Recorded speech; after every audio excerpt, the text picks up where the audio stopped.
Hi, I'm Comet. Welcome to a very special edition of the Air and Space Live Chat, all about animals in aerospace. And I'm Stella. You might be surprised to know that there have been a lot of animals involved in space and aviation. Before we get started, we wanted to remind everyone that you too can participate. Go ahead and put your questions in the comments section, and we'll get to as many of them as we possibly can. We're going to do our doggone best to get to all of them. Don't worry, it won't be a catastrophe if we don't get to it during the chat. We will try to answer the rest of them in the comments section. We want to start out today by telling you one of my favorite air and space stories. It's all about Gilmore, the lion. I'm kind of like a mini lion, don't you think? No. But Gilmore was a real lion. His partner was a guy named Roscoe Turner. Turner was kind of a big deal during the golden age of flight. He won the Bendix Trophy and the Thompson Trophy 3 times. Enough about the dude. Let's get to the big cat. You see, Roscoe Turner flew for a company named Gilmore Oil, whose logo was a lion. They thought having a real lion might boost publicity, so they adopted a 3-week-old lion cub and named him Gilmore after the company. He was one of the most famous lions in the 1930s. Right behind a Cowardly Lion. Put him up, put him up. The Cowardly Lion from The Wizard of Oz. Gilmore would fly around with Roscoe and even had a lion-sized parachute that he wore. Oh, look, we have a question. Ryan wants to know if we have any good stories about monkeys. Ryan, thanks for the question. We go bananas for monkey stories at the Air and Space Museum. Stella, want to tell about the spider monkey who flew around the world? Sure. In 1924, there was a race between the United States, Great Britain, Italy, France, Portugal, and Argentina to see who could be the first to fly around the world. Flying Douglas World Cruisers, teams took off from Seattle. They flew light, only having 2 changes of clothes, but each team had a stuffed spider monkey along with them as a mascot. What's really cool about this flight is not only did the stuffed spider monkey make the trip, but the team saw all kinds of animals from the air, including whales in Alaskan waters, shaggy-haired horses in Japan, and elephants at work in Burma. Only 2 of the 4 planes that set out made it around the world. The stuffed spider monkey named Maggie was rescued from one of the planes that didn't make it and is now part of the National Air and Space Museum collection. Looks like we've got another question from Devon. She says, I've got a pet bird. Are there any famous birds? I don't know about famous, but birds were definitely used in World War I. Check this out. During World War I, finding out what was going on behind enemy lines was incredibly hard, but it offered huge advantages. Throughout the war, both sides came up with creative ways of gathering information. One particularly crazy method used by the British involved parachuting carrier pigeons behind enemy lines, with notes attached instructing civilians to send them back with information on German troop movements. As many as 16,000 pigeons were trained and deployed before the end of the war.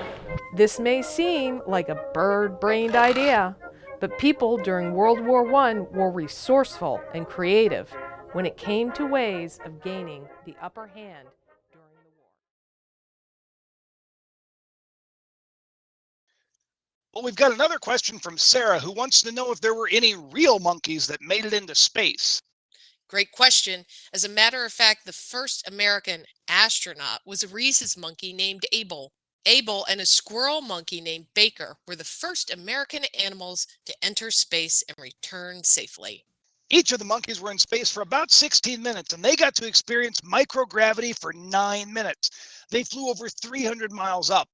Once they both landed, they were brought to Washington, D.C. for a press conference and even appeared on the cover of Life magazine.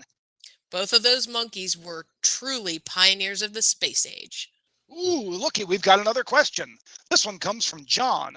John wants to know if there are any contributions from little animals like bugs. Great question, John. I love chasing bugs.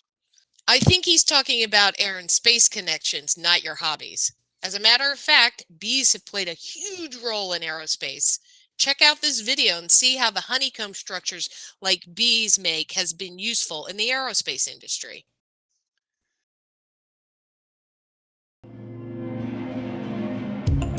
If you've been inside an airplane, you've been essentially surrounded by a cocoon of honeycomb. The honeycomb is into the floors that you're standing on, into the walls, the ceilings, even in some cases the tray that comes in front of you, and sometimes the seats are made out of honeycomb.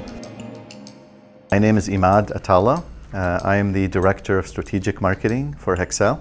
We make composite materials for uses in aerospace, airplanes, in the defense side, as well as in industrial applications. It's hard to miss on the logo. We make honeycomb. We also make carbon fiber. We make matrix products, which is known as prepreg. We make reinforcements. Anything that's a composite material that has benefits of weights and mechanical properties. Honeycomb is a very lightweight product that has very strong mechanical properties, so it tends to be very useful in applications where you need to lift things off the ground or they need to be light. I wish we can take a lot of credit for the honeycomb shape, but we actually stole it from bees. The hexagonal shape was found in nature essentially, and bees figured out that making their cocoons and their homes out of that shaped material presents the best, most effective way to make a strong structure with using the least amount of material. The different types of materials that are used for honeycomb, you can make it out of paper, out of fiberglass, and out of aluminum. Those are the three main types that we make. So essentially it starts with the material. We print adhesive lines at equal distances on the material, and then we take that printed roll and unroll it and stack the honeycomb where the adhesive lines are out of phase on top of each other. So you can imagine lines of honeycomb, and the second sheet would be where the previous adhesive line is in between the prior two lines, and that gets stacked to make a honeycomb block. Then what we do is we expand that block of honeycomb to the dimensions that is specified. Essentially what you're trying to do is you're trying to use the material in the most effective way. So by lining up the material perpendicular to the compression force and the resin that's on top of it, it makes it really strong in that dimension. And the fact that you have those hexagonal shapes and the material holding onto each other, it also has a good type of property in the shear direction. And the rest of it is air. So you get the benefits of being light as well as being strong for any applications that you need on an airplane. You all had some great questions. Thanks so much for tuning in. We really appreciate it. If you asked a question that we didn't get to, we will do our best to answer them in the comments section. Thanks for watching.